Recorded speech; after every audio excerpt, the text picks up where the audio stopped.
오늘 말씀 열왕기상 22장 10절부터 28절 말씀, 제가 가진 성경으로 구약 성경 556페이지 정도 됩니다. 열왕기상 22장 10절부터 28절 말씀까지. 주보에는 1절부터 나와 있는데 제가 10절로 줄여놨습니다. 10절부터 28절. 찾으신 줄 알고 저와 여러분이 한 절씩 번갈아 가면서 교독하고 마지막 절은 합독하도록 하겠습니다.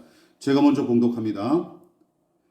이스라엘 왕과 유다의 여호사밧 왕이 왕복을 입고 사마리아 성문 어귀 광장에서 각기 왕좌에 앉아 있고 모든 선지자가 그들의 앞에서 예언을 하고 있는데, 그러나 나의 아들 시드기야는 자기를 위하여 철로 뿔들을 만들어 가지고 말하되, 여호와의 말씀이 왕이 이것들로 아람 사람을 찔러 진멸하리라 하셨다 하고, 모든 선지자도 그와 같이 예언하여 이르기를 길르앗 라모스로 올라가 승리를 얻으소서, 여호와께서 그 성읍을 왕의 손에 넘기시리이다 하더라. 미가야를 불러 간 사신이 일러 이르되, 선지자들의 말이 하나같이 왕에게 길하게 하니 청하건대 당신의 말도 그들 중 한 사람의 말처럼 길하게 하소서. 미가야가 이르되 여호와께서 살아계심을 두고 맹세하노니 여호와께서 내게 말씀하시는 것 곧 그것을 내가 말하리라 하고, 이에 왕에게 이르니 왕이 그에게 이르되, 미가야라, 우리가 길르앗 라모스로 싸우러 가랴 또는 말랴. 그가 왕께 이르되, 올라가서 승리를 얻으소서. 여호와께서 그 성읍을 왕의 손에 넘기시리이다. 왕이 그에게 이르되 내가 몇 번이나 내게 맹세하여야 내가 여호와의 이름으로 진실한 것으로만 내게 말하겠느냐. 그가 이르되, 내가 보니 온 이스라엘이 목자 없는 양같이 산에 흩어졌는데 여호와의 말씀이 이 우리에게 주인이 없으니 각각 영원히 자기의 집으로 돌아갈 것이니라 하셨나이다. 이스라엘 왕이 여호사밧 왕에게 이르되 저 사람이 내게 대하여 길한 것을 예언하지 아니하고 흉한 것을 예언하겠다고 당신에게 말씀하지 아니하였나이까. 미가야가 이르되, 그런즉 왕은 여호와의 말씀을 들으소서. 내가 보니 여호와께서 그의 보좌에 앉으셨고 하늘의 만군이 그의 좌우편에 모시고 서 있는데, 여호와께서 말씀하시기를 누가 아합을 꾀어 그를 길르앗 라못에 올라가서 죽게 할고 하시니 하나는 이렇게 하겠다 하고 또 하나는 저렇게 하겠다 하였는데, 한 영이 나와 여호와 앞에 서서 말하되, 내가 그를 꾀겠나이다. 여호와께서 그에게 이르시되 어떻게 하겠느냐. 이르되 내가 나가서 거짓말하는 영이 되어 그의 모든 선지자들의 입에 있겠나이다. 여호와께서 이르시되 너는 꾀겠고 또 이루리라. 나가서 그리하라 하셨은즉. 이제 여호와께서 거짓말하는 영을 왕의 이 모든 선지자의 입에 넣으셨고 또 여호와께서 왕에 대하여 화를 말씀하셨나이다. 그나아나의 아들 시드기야가 가까이 와서 미가야의 뺨을 치며 이르되 여호와의 영이 나를 떠나 어디로 가서 내게 말씀하시더냐. 미가야가 이르되, 내가 골방에 들어가서 숨는 그날에 보리라. 이스라엘의 왕이 이르되 미가야를 잡아 성주 아몬과 왕자 요아스에게로 끌고 돌아가서 말하기를, 왕의 말씀이 이 놈을 옥에 가두고 내가 평안히 돌아올 때까지 고색의 떡과 고색의 물을 먹이라 하였다 하라. 예, 다 같이 미가야가 이르되 왕이 참으로 평안히 돌아오시게 될진대 여호와께서 나를 통하여 말씀하지 아니하셨으리이다. 또 이르되 너희 백성들아 다 들을지어다 하니라. 아멘. 예, 우리 말씀의 제목을 같이 한번 읽어보시겠습니다. 시작.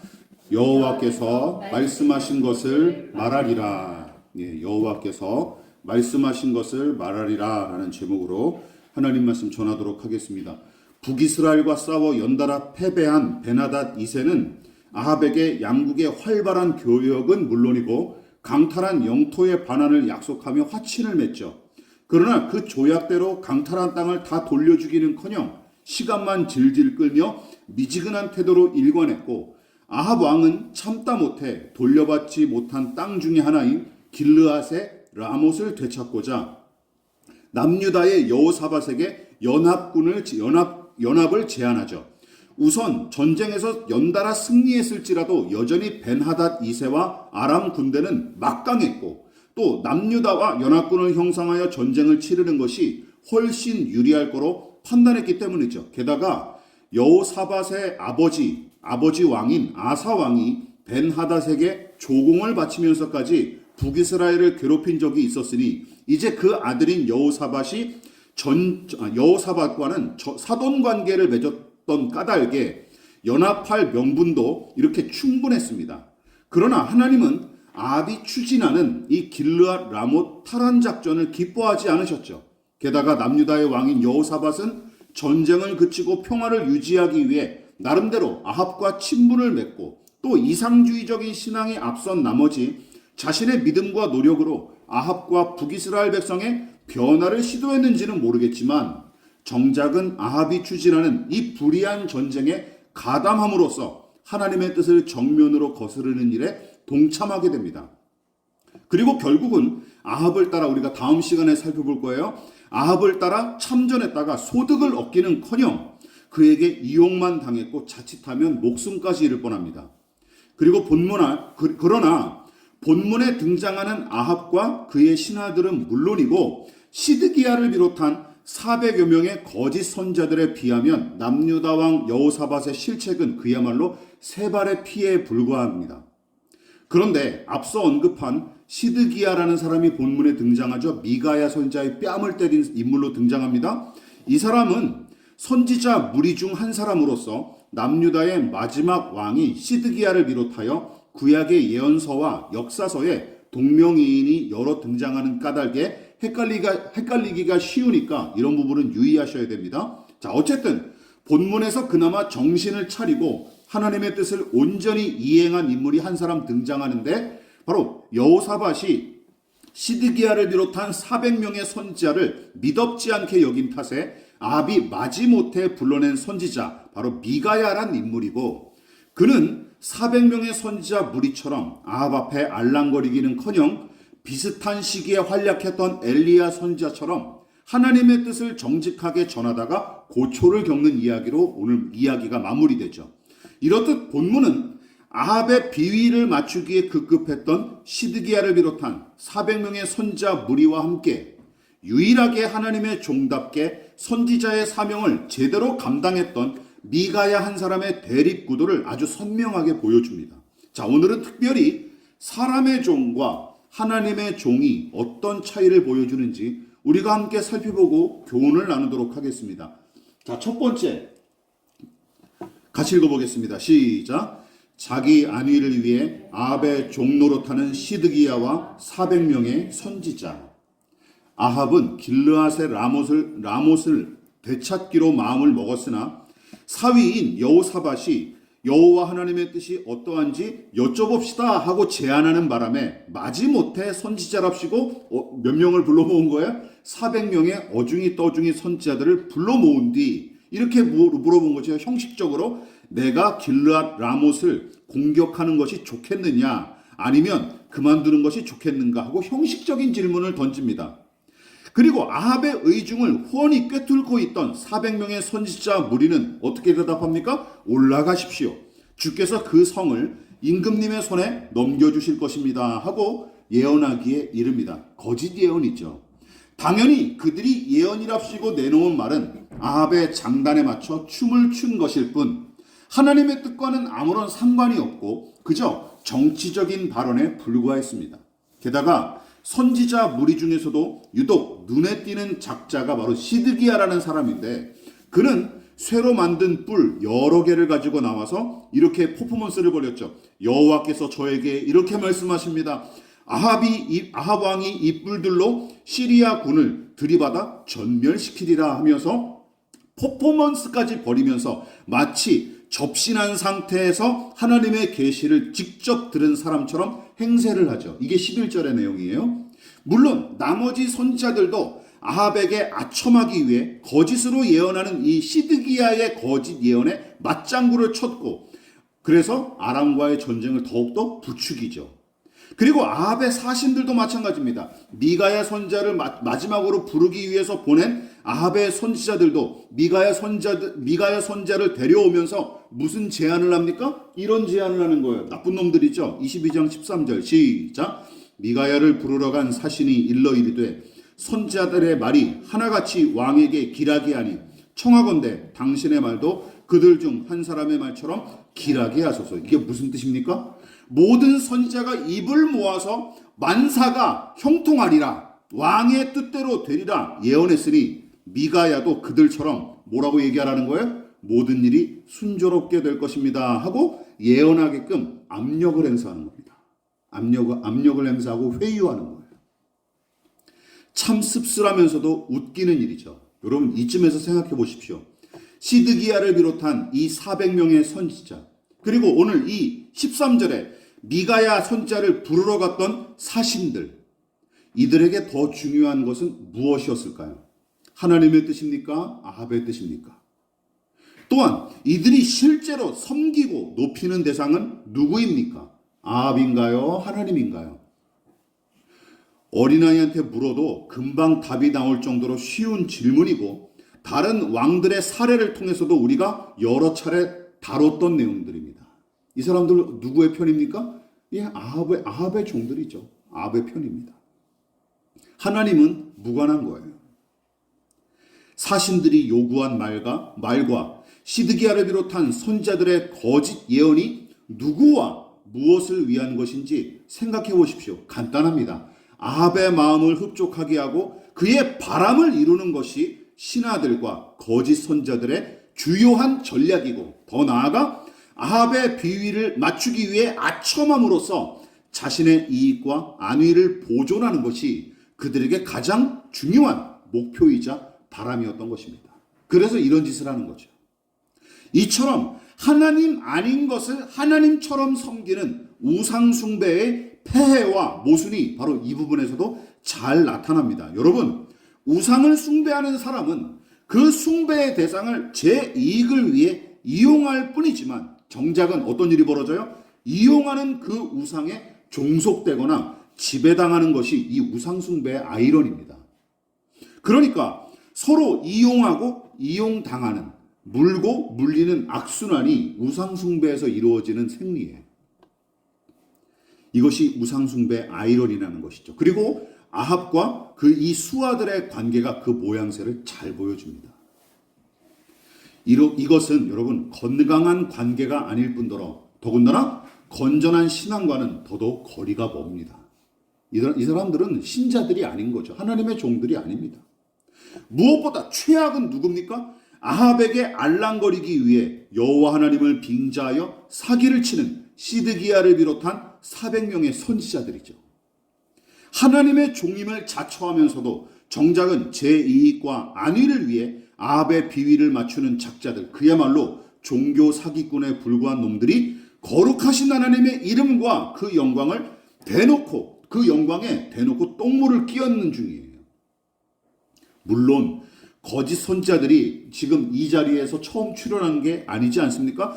출애굽 당시부터 이미 출현하여서 가나안 정착 시대 때는 본격적으로 이 같은 작자들이 암약하기 시작했고, 또 오랜 세월 동안 이스라엘 나라와 백성을 좀먹고 타락시키는데 지대한 역할을 담당했던 부류들이 바로 이 거짓 선지자들 부류예요. 그냥 이 시대에 잠깐 출현했다가 사라지는 부류들이 아닙니다. 끊임없이 나타났었어요. 지금까지 교회가 세워진 곳이면 바퀴벌레처럼 사라지지 않고 매번 등장하여 신자들을 병들게 했으며, 그 후예들은 오늘날은 물론이고 주님 오실 때까지 이 짓거리를 계속 이어갈 것입니다. 세상의 종말 때까지. 오죽하면 예수님도 이렇게 경고하셨을까요? 같이 읽어볼까요? 시작. 거짓 선자들을 삼가라. 양의 옷을 입고 너희에게 나아오나 속에는 노략질하는 일이라. 이 한 구절에 거짓 선자들의 생리와 특징이 아주 잘 드러납니다. 여러분, 양의 옷을 입은 일이, 즉 위선과 거짓을 일삼는 자들, 그리고 제 이익을 위해 남을 이용하고 노략질까지 일삼는 자들, 남을 해코지하면서까지 제 이익을 목적으로 하는 사람들, 여러분이 아는 신자나 주위에 신자나 목회자 중에 이런 사람 있습니까? 남의 사정 따위는 거의 염두에 두지 않은 채 제 이익과 안위만 챙기기에 급급하고 무례하기 짝이 없는 사람이 있습니까? 또한 말과 태도가 상황과 사람에 따라서 매번 바뀌고 있는 그대로 담백하게 말하기는커녕 과장과 은폐와 왜곡과 음해를 일삼는다면 여러분, 사회적 지위나 교회의 직분 따위에 속지 말고 되도록 멀리하여 경계하십시오. 믿으십니까? 이런 사람들은 멀리해야 될 사람이에요. 진실이나 사실은 거짓 선자들과 그 후예들에게 중요한 것이 아닙니다. 기억하십시오. 이들에게 중요한 것은 무엇이에요? 진실과 사실이 그들을 가끔씩 진실하고 사실을 이렇게 쓰는 적이 있죠. 그때는 기억하십시오. 자기에게 이득이 되기 때문에 그걸 표방하는 거예요. 그럼 그때 속지 말아야 돼요. 그때 속지 말아야 돼요. 이들에게 중요한 것은 자신에게 이득이 되는 진실과 사실이지 손해가 되는 진실과 사실은 그들에게 중요하지 않습니다. 더 나아가 이득을 얻기 위해서라면 거짓과 불의도 서슴지 않는 것이 바로 이 거짓 선자들의 생리죠. 진리가 무엇입니까? 여러분, 우리가 성경 말씀을 진리라, 하나님의 말씀을 진리라고 얘기하지 않습니까? 국어사전은 이 진리를 참된 이치, 참된 도리라는 의미로서 진리의 핵심적인 요소 중에 하나가 무엇입니까? 사실, 진실이라는 것입니다. 이단과 사이비 집단의 그러면 커다란 특징은 무엇입니까? 사실이나 진실을 무시할 뿐만 아니라 거짓과 위선을 일삼고 또 그것을 부추기는 집단. 여러분, 그들이 바로 멀리하고 경계해야 될 이단 사이비고, 또한 종교적으로 이단 사이비뿐만 아니라 불법 다단계처럼 과장과 조작과 은폐를 일삼는 단체들도 똑같은 거예요. 매한가지입니다. 거짓을 기반으로 과장하고 조작하는 이 어떤 기관이든 건 불건전한 단체라는 것이죠. 여러분, 건전한 교회 간판을 내건 교회도 안심할 수 없습니다. 교회 간판과 신앙적 명분은 그럴듯하게 내세우지만 정작은 사이비 집단 못지않게 운영되는 교회가 얼마나 많습니까? 얼마나 많습니까? 게다가 그런 불건전한 집단이 숫자와 규모 등의 물리적인 성과를 내세우며 자기들의 행태를 정당화하는 작태는 400명의 선자를 불러 모아 여호사밧에게 과시했던 아합의 모습과 어쩌면 그렇게 똑 닮았을까요? 그렇지 않습니까? 신천지가 맨날 무슨 전당 뿌려요? 뭐 이번에 몇만 명이 한꺼번에 수료를 했다느니 뭐 잠실 주경기장에 뭐 무슨 몇십만 명이 참여해서 행사를 했다는, 맨날 그런 거 가지고 자기들을 정당화시키잖아요. 말도 안. 그리고 사람들은 또 거기에 또 속죠. 왜냐하면 사람들이 또 그런 걸 좋아하니까. 교회 부흥의 기준이 무엇입니까? 결국 교인 숫자 아닙니까? 교회 크기고. 똑같아요. 우리도 그런 사고방식을 여전히 가지고 있다는 걸, 이게 참 안타까운 일입니다. 여러분, 그러므로 더는 속지 말고 분별해야 마땅합니다. 오늘 본문을 보십시오. 저 스스로 하나님 노릇하기 일수인 아합, 그리고 그의 말에 기계처럼 움직이는 사신들, 그리고 제 이익과 안위를 위해 10계명의 3계명과 9계명을 정면으로 거스르는 이 거짓 선자들. 아니, 10계명까지 정면으로 거스르는 선지자들이 무슨 선지자입니까? 말이 선지자지, 이게 다 가짜들 아닙니까? 사기꾼들이죠. 이 토악질 나는 무리 가운데서도 다행스럽게 고고하게 믿음을 지킨 한 사람이 등장하는데, 그 사람이 누굽니까? 바로 미가야 선지자죠. 자, 두 번째 한번 살펴보도록 하겠습니다. 시작. 하나님의 종으로서 하나님과 백성을 위해 말하고 일하는 미가야 선지자. 그나마 경건했던 여호사밧 왕은 400명의 이 거짓 선지자들과 그들이 펼친 이 퍼포먼스를 찝찝하게 여깁니다. 감각으로 알았겠죠. 이 사람이 그래도 경건한 사람이잖아요. 그러니까 뭔가 이게 찝찝한 거예요. 선지자랍시고 400명이 모였는데 뭔가 기분이 좀 이상하고 얘네들이 예언이랍시고 내놓았는데 이게 뭔가 마뜩치 않은 거예요. 그래서 장인인 아합에게 다른 선지자를 불러 하나님의 뜻을 좀 더 살피기를 요구했고, 아무리 사위일지라도 일국의 왕인 이 여호사밧 왕의 요구를 무시할 수 없었던 아합은 마지못해 누구를 부릅니까? 바로 선지자 미가야를 부른 것이죠. 그런데 미가야 선지자는 엘리야처럼 이전에도 아합과 여러 번 마주친 적이 있었던 것 같고, 아마도 그때마다 엘리야 선지자처럼 하나님 편에 서서 입바른 소리를 몇 번 내뱉었던 것 같습니다. 그러니까 아합이 뭐라 그래요? 이놈은 나한테 좋은 소리 하는 놈이 아니다 라고 욕하지 않습니까? 오죽하면 아합이 미가야를 가리켜 두 번씩이나 8절과 18절에 기록되어 있죠. 좋은 말은 하지 않고 흉한 것만을 예언하는 놈으로 소개했겠습니까? 어쨌든 왕의 부름을 받고 사마리아를 향하는 도중에 아합의 사신들은 이렇게 얘기했죠. 아까도 말씀드렸듯이 다른 예언자들이 모두 한결같이 왕의 승리를 예언하였으니 예언자께서도 그들처럼 왕의 승리를 예언하시는 것이 좋을 것이요. 세번역 성경입니다. 13절. 여러분, 이게 협박이죠. 협박 아닙니까? 협박? 협박했습니다. 그러나 그동안 왕 앞에서 눈 하나 깜짝하지 않았던 선지자가 조무래기들의 협박이 무슨 대수겠습니까? 미가야 선지자는 눈 하나 깜짝하지 않습니다. 오히려 미가야가 다음과 같이 대답하며 그들의 위협과 협박을 무용지물로 만들죠. 14절입니다. 시작. 미가야가 이르되 여호와께서 살아계심을 두고 맹세하노니 여호와께서 내게 말씀하시는 것 곧 그것을 내가 말하리라 하고 오늘 설교 제목을 이것으로 삼은 거예요. 여러분, 무엇이든 기본이 중요합니다. 그렇죠? 기본이 중요합니다. 운동과 공부는 물론이거니와 신앙도 마찬가지입니다. 성경의 예언자, 즉 선지자의 기본은 그러면 무엇일까요? 다른 말로 선지자는 어떤 사람이고 무슨 일을 하는 사람일까요? 미가야의 이 대답에 다 나와 있습니다. 선지자는 무엇을 하는 사람입니까? 같이 읽어볼게요. 시작. 하나님의 말씀을 듣고 전하는 사람이 간단합니다. 간단한 거예요. 이것이 선지자의 기본적인 사명이자 그 정체성의 핵심입니다. 여기서 무엇을 더하거나 뺄 필요조차 없어요. 지금 미가야 선지자는 거창한 구호를 외치는 게 아닙니다. 가장 기본이 되는 내용을 담담하게 이 사신들에게 이야기했을 뿐이고 이것저것 재면서 머리 굴리는 대신 간단 명료하게, 단순 명료하게 그 기본을 지키기로 그들 앞에서 다짐한 것입니다. 나는 선지자인데 나는 내 하나님께 들은 말씀만 하겠다 라고 얘기한 거예요.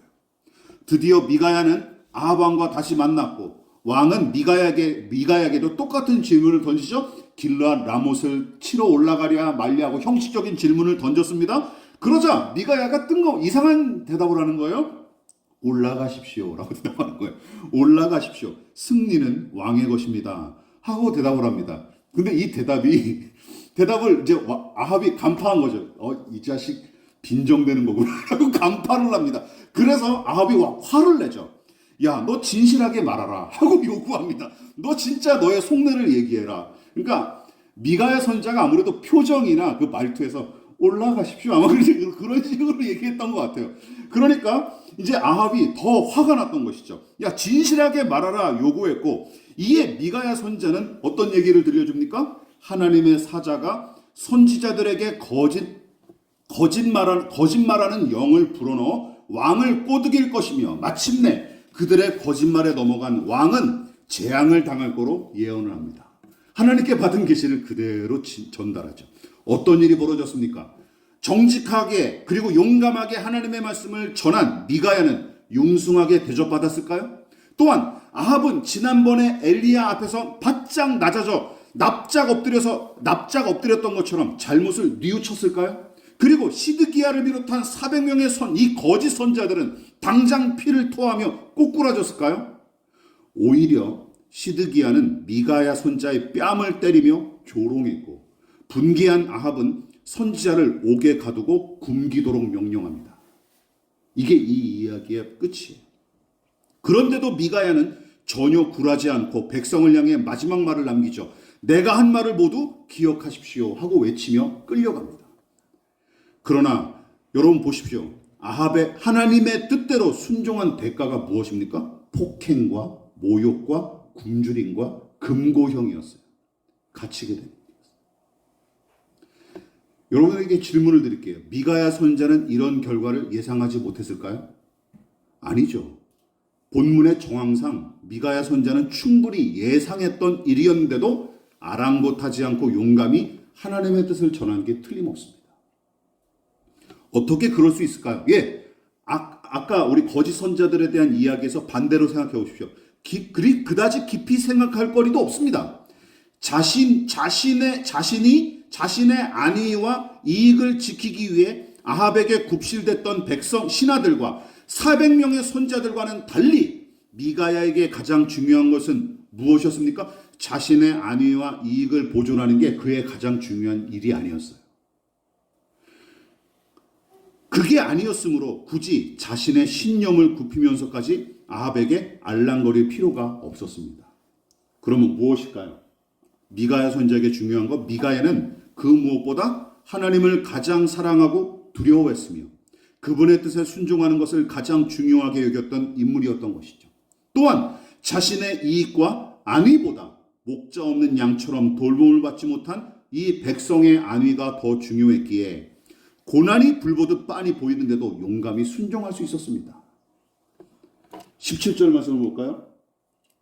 미가야가 한 말입니다. 같이 읽어볼게요. 시작. 그가 이르되 내가 보니 온 이스라엘이 목자 없는 양같이 산에 흩어졌는데 여호와의 말씀이 이 무리에게 주인이 없으니 각각 평안히 자기의 집으로 돌아갈 것이니라 하셨나이다. 이 무의미한 전쟁을 일으킴으로 무고한 백성들을 희생시키지 말라는 하나님의 뜻이 담겨 있는 것을 미가야 선지자가 고스란히 전한 것이죠. 하나님은 이스라엘 백성이 아합과 같은 지도자의 농단에 어이없이 희생당하는 일을 매우 안타까워하셨고 미가야는 이 백성을 향한 하나님의 선하신 뜻을 전하고자 기꺼이 희생을 감수한 것입니다. 하나님의 영광 그리고 이 백성의 안위가 자신의 이익과 안위보다 더 소중했기에 그 용감하게 이렇게 직설직언할 수 있었던 거예요. 얼마 전에 우리는 엘리야 선자의 사례를 통해 진짜 선자와 가짜 선지자 그리고 신자와 불신자를 구분하는 표지가 무엇인지 살펴봤었습니다. 그 무엇이었습니까? 하나님의 말씀이 임한 사람, 즉 하나님께서 말씀하시는 사람, 하나님의 말씀에 귀를 기울이고 그 말씀에 기꺼이 순종하는 사람, 바로 그가 참 신자이자 참 선지자다라고 우리가 함께 살펴봤습니다. 여러분 기억하십시오. 신자의 수준과 영성, 경건의 수준은 여기서 판가름 나는 것입니다. 마찬가지죠. 그가 주로 귀 기울이는 대상이 잘 들어보십시오. 나나 누군가가 주로 귀를 기울이는 대상이 무엇이고 누구인지 살펴보십시오. 또한 주로 따르는 대상이 무엇이고 대개 누구를 의지하는지, 또한 그의 결정과 판단은 주로 무엇에 의해 이루어지는지 살펴보십시오. 오늘 본문에 이 거짓말하는 놈들을 우리가 함께 살펴보겠습니다. 여러분 시드기야와 400명의 선지자들을 생각해 보십시오. 이들은 누구의 종입니까? 아합에게 고용된 그의 종이자 욕망의 노예이지 단언컨대 하나님의 종이나 말씀이 임한 사람들은 절대 아닙니다. 그렇지 않습니까?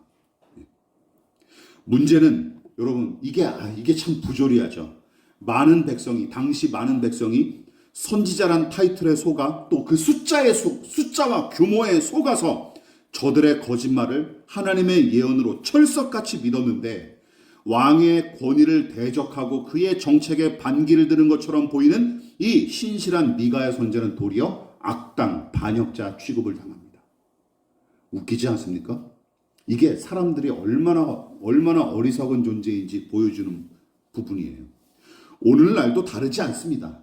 아골골짜기와 빈들과 같은 곳에서 묵묵히 사명 감당하는 신실한 사역자들은 하나님의 은혜만 의지하며 이름도 없이 빛도 없이 하늘의 미랄이 되어 죽어가지만 수완이 좋고 정치적 술수에 능한 사역자들은 유명 연예인이나 기업의 경영자 못지않은 인기와 풍요를 누릴 뿐만 아니라 신령하고 경건한 사역자로 인정받고 칭찬을 받는 것이 오늘날 교회의 현실입니다. 여러분들이 따르고 귀를 기울이는 사역자, 목회자는 누구입니까? 그리고 그 사람은 정말 어떤 사람인지 여러분 제대로 알고 추종하고 계십니까? 설교를 마무리하도록 하겠습니다. 지금도 여전히 기독교에는 거짓 선자들과 거짓 교사들로 말미암아 몸살을 앓고 있는 중입니다. 통일교회 문선명과 한학자, 그리고 하나님의 교회 안산홍과 장길자, 그리고 그 교주들의 후손들이 여전히 그 교회를 장악하고 교단을 장악하고 물질과 풍요를 누리고 있죠.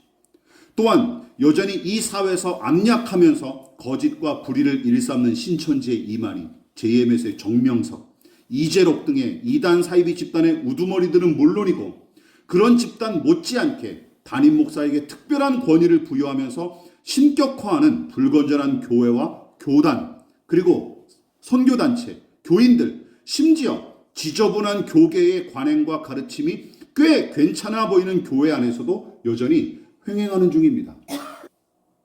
수년 전 지인이 섬기는 교회에서 항존 직분자로서 임명받는 행사에 참여한 적이 있었는데 거기서 축사와 권면의 순서를 담당한 목사들에 반해 심히 분노하고 당황했던 기억이 있습니다. 특히 어떤 목사가 직분자들을 향해 이렇게 질문했어요. 당신은 하나님의 말과 담임 목사의 말 중에 누구의 말을 들어야 할까요? 하고 질문했는데 직분 대상자들이 조금 머뭇거리자 이렇게 대신 대답했습니다. 여러분은 교회와 담임 목사를 섬기기 위한 직분이니 하나님보다 담임 목사의 말을 따르십시오. 진지하게 권면하더라고요.